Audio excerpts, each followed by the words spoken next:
An important concept that you want to be able to understand on any Linux operating system is the idea of permissions and ownership.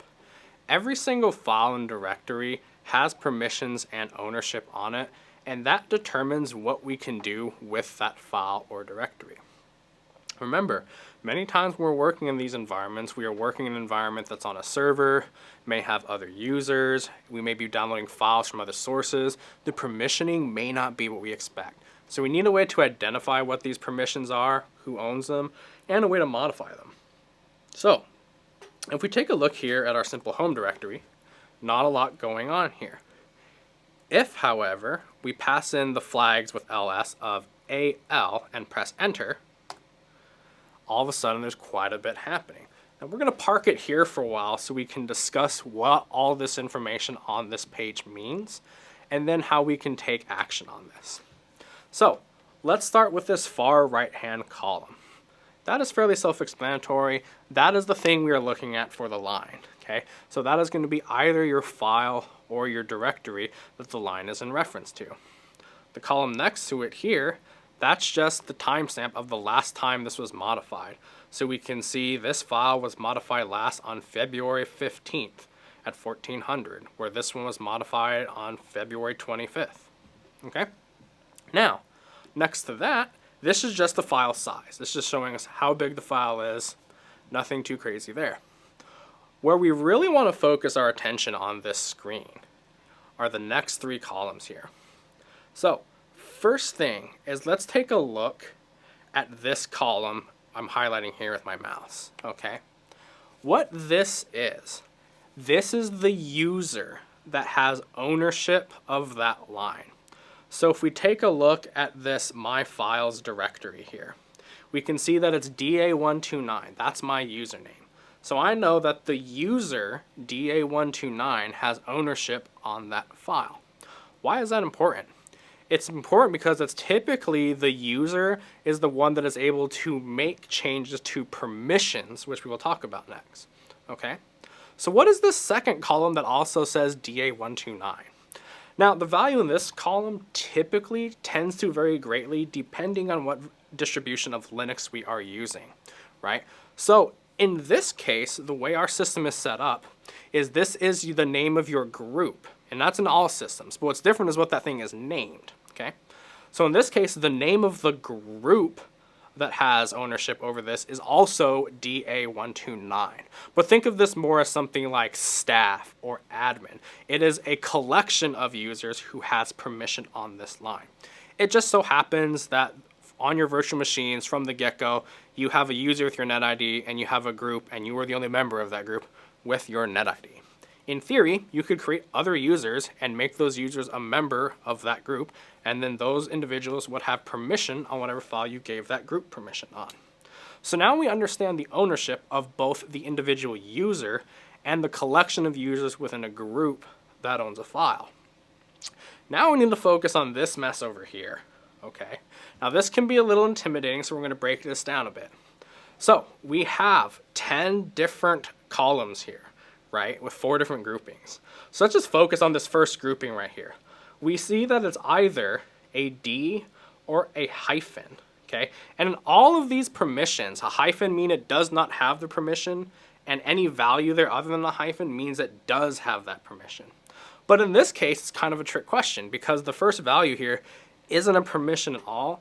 It's actually just showing that the item we're looking at is a directory. Now again, you may say that might feel like overkill, but we need to consider something. I have a very specific bash prompt. I am using a specific tool to SSH that supports coloring. While you may say, oh, everything that is blue happens to be a directory, that might not always be the case. You may have everything just be black and white, and you couldn't tell, is My Files a directory or is that a file? So that D is there to let us know exactly what that is. Now after we get down that first grouping of D, we're going to group these columns into threes. And I'll highlight that here. So here's one column, here's a second column, and here's the third column. And every one of these groupings has read, write, and execute permissions. Okay? So what does that mean? Okay, so read. That means that's our ability to view the file and actually see what's going on in the file. Okay, write is our ability to save the file, whereas execute is the ability to actually run the file itself. So in order for us to take any action, for any user to take these actions, we need to have this in the appropriate grouping. So what are the three groupings referring to? So if we go with our My Files directory right here, the first grouping is the user that owns that specific item. In this case, the user that owns this directory can read, write, and execute. The next three is for the group of people, okay? This is for anybody who's in the group that owns it. And the group here also has read, write, and execute. The last three is for anybody else. So if you are not the user that owns the file, if you are not in the group that owns that file or directory, these are your permissions.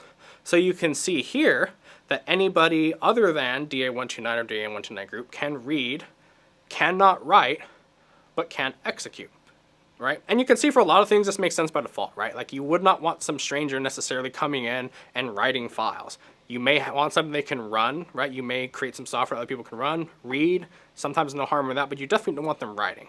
So again, some of these default behaviors, they will change varying on what distribution you select. So now that we kind of understand what's going on here, let's go ahead and modify some of the permissions.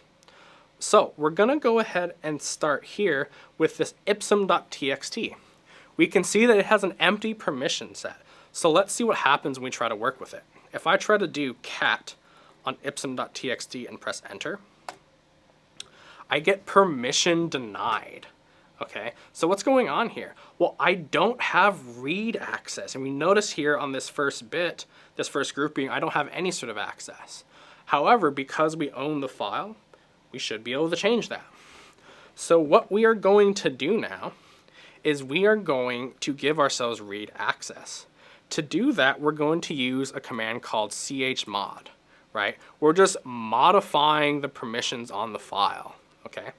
So who do we want to give modified permissions to? Well, let's go ahead and say we want to do the owner of the file. In that case, we would put a U, okay? You'll notice when we do, if we do a help here, we'll see that there's a lot of different types of designators we can use, but U is for owner in this case. And we want to add or do we want to subtract permission? Well, in this case, we want to add a permission, so we're going to do a plus, okay?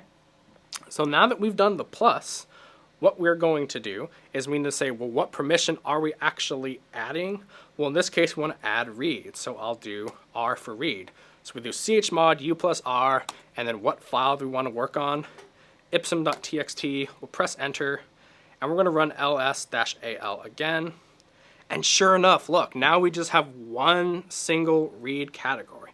And if we did that right, and we do cat ipsum.txt, now we can read it, right? So now we've given ourselves one specific permission. Now, note something else. What if I wanted to modify this file? Well, I'll go ahead and bust out nano, and if I type in nano ipsum.txt, we'll see right here at the bottom it says file ipsum.txt is unwritable because we don't have writable permissions on this thing. So what are we going to do about that?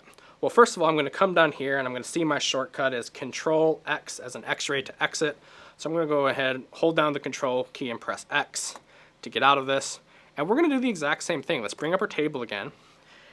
Okay, and we're going to recall our previous command where we add write or read, and we're going to swap out that R for a W, which is for write. We're going to press enter.